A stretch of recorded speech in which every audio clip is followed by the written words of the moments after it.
Meet Alexa Dolan, a promising artist hailing from the artistic landscapes of New Jersey. After graduating from Randolph High School in 2021, Alexa continued her schooling at the County College of Morris, where she studies animation and graphic design. Alexa breathes life into her visions through the fusion of digital art and traditional paintings. With a palette as diverse as the Garden State itself, she navigates the realms of imagination with a skillful hand and a mind fueled by inspiration. Alexa's art captures the essence of her surroundings. She was 15 years old and uses both digital tools and acrylic paint. You can sometimes find Alexa Dolan practicing drawing in the library of the County College of Morris, perfecting her drawing ability. She's crafting visual stories that invite viewers to step into the colorful tapestry of her imagination, where the spirit of the Garden State comes alive with every stroke. There is no doubt that Alexa is a talented artist, so let us have a chat with her and get to know her.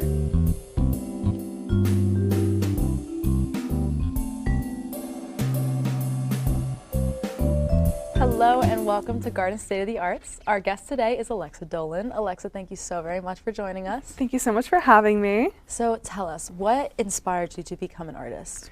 Well, ever since I was young, I've always had a fondness of a pencil. I've always been picking it up and doodling anything I've seen. I would say the biggest thing was just going outside and seeing the world around me. I just wanted to try and capture that beauty, something that you just really couldn't get in a photograph from your phone at the time, you know? Right. So with starting at a very young age, how long would you say you were planning on becoming an artist? I don't think it was ever something that I thought would be my career in the future. I kind of thought of it more as a hobby, but my parents always gave me supplies and always pushed me to just keep drawing, keep doing more. And over time, it just grew into something so big in my life that there was nothing else that I could really see as ending up as my career. What a beautiful passion to have. Do you find any difficulties with being an artist? I think that the biggest difficulty would have to just be the money, paying for all the supplies, the canvases, the brushes, you know.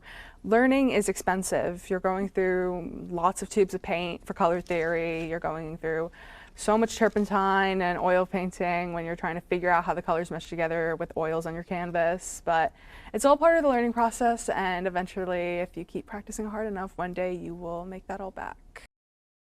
That in the end. So as you've just mentioned, you know, having worked with several different media, what would you say is your favorite medium to use when creating art?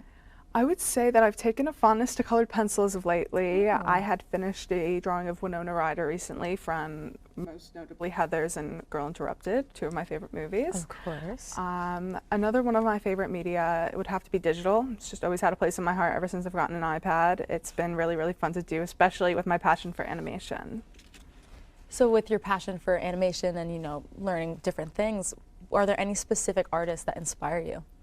I would have to say Wes Anderson is probably one of my biggest inspirations. He works in all different types of movies, but most notably one of more recent releases is Isle of the Dogs. And it's a claymation piece, and while I don't really use claymation much in my art, just the character development, the storyline, making a dog have trauma responses and things that it can't even explain to people about why he bites, you know. It's just really deep and inspirational and something to strive for, and, you know, the storytelling and character development. That's amazing. Do you say that you utilize this character development and, you know, story behind the characters in your artwork? Oh, all the time. I would say that it just really got me thinking and more interested in like psychology and stuff like that, because you can't really make a world that's immersive without, you know, making a brain behind the characters, a personality, events that have happened long before the world and events you're establishing have even happened, you know. Wow, beautiful backstory. So how do you come up with what you're going to draw? Well, the creative process is different for everyone. Like I said, nature is just really, really big in it for me. I've always gone outside and just admired what I see, and it's just so pliable, you know. You can just take a real surrealist aspect to it and really enhance or add different colors and make different brush strokes so that it doesn't really look exactly like it was before, but it just still depicts that beauty. Is there anything specific that you find rewarding about doing what you do? I would say just stepping away from the canvas and just taking a look at the piece as a whole is really, really rewarding at the end. I would also say that just having people's interpretations of your work, just listening to what they have to say after looking at your piece is really inspiring. That's amazing. Do you ever plan on perhaps sharing your gifts with others, maybe selling it? Selling it maybe, but I would be more interested in maybe character design and development. Game studio. One of my biggest inspirations as a kid was Alex Hirsch, who was the creator and director of Gravity Falls, and that was something that really inspired my love for animation and wanting to pursue this career.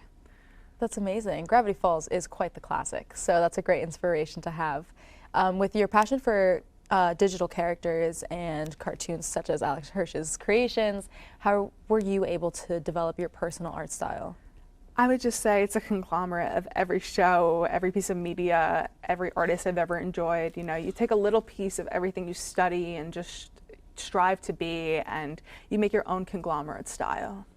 What would you say your style is similar to? I have a very surrealist style. I don't think it's necessarily similar to any of like the older artists from like the Renaissance or anything like that. Right. Those are always easy to compare to. I would say I have a more recent styles to like cartooning, like Alex Hirsch and Rebecca Sugar and stuff like that. Amazing. I can't wait to see your art on the big screen then. What would you say is the hardest and the easiest thing that you've ever had to draw? The hardest thing that I've ever had to draw is probably the experience I'm having right now in my Drawing 2 class, which is learning how to do figure drawing. You kind of abandon everything that you know, and you have to take a more fluid look at what you're drawing, you know, the lines and the curves of the body versus just drawing a head and shoulders and, you know, biceps or anything like that. The easiest thing that I've ever drawn, I would have to go back to just animals in nature once again, just because they're so pliable and you can really take a creative, you know, turn on these things, adding different colors, adding, you know, blues and greens in places they're not supposed to be, making them a little bit cooler. That's amazing. I'm sure with your passion too for, like you said, taking inspiration from the nature around you, it might be a little bit more easy to put creativeness towards this artwork that you're using. So speaking of your artwork, our producers were actually able to get us a few pieces of yours, and we would love to get a little bit more explanation on the creative process if you'd like to share. Yeah, of course. So for this piece, it was when I had actually first gotten my iPad. I really wanted to focus on symmetry, lots of strong primary colors and textures in the background. I really like how it came out. It's almost kind of like a contemporary piece. Yeah. This piece was for an abstract that I had done in high school. It was based off of Poseidon and how he would react to the things going around in the world today. The whole abstract was called Greek Gods and how they react to modern problems. This one was about pollution in the ocean and how angry and frustrated he would be with the environment that his creations have to live in. This was just a basic still life that I had to do for a drawing class, but I really enjoyed the way you can't particularly see the front of the light source, but you can kind of see how the light's emitting back and the heat still reflects on the light. And this one was a piece where I took creative liberties, like I said before, in the surrealism in nature. I really like adding painterly strokes to it and vibrant colors in places they're not particularly supposed to be. Yeah. Those are beautiful. Those are absolutely beautiful pieces. Thank you so much. So out of those, or even more, do you have any pieces of artwork that you would say are your best?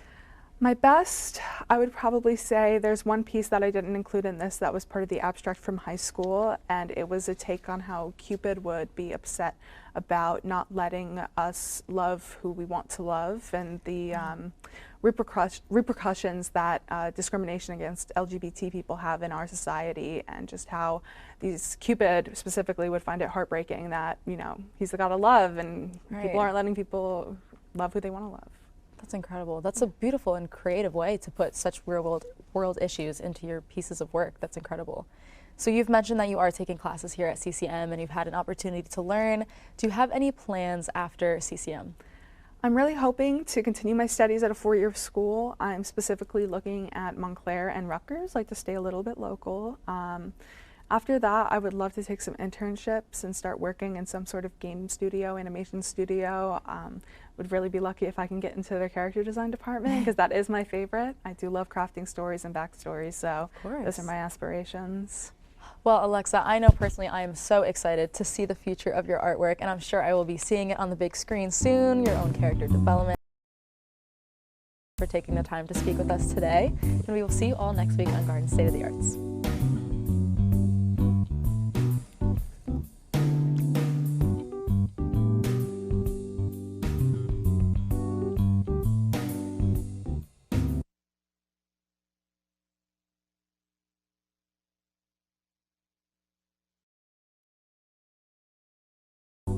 Bye.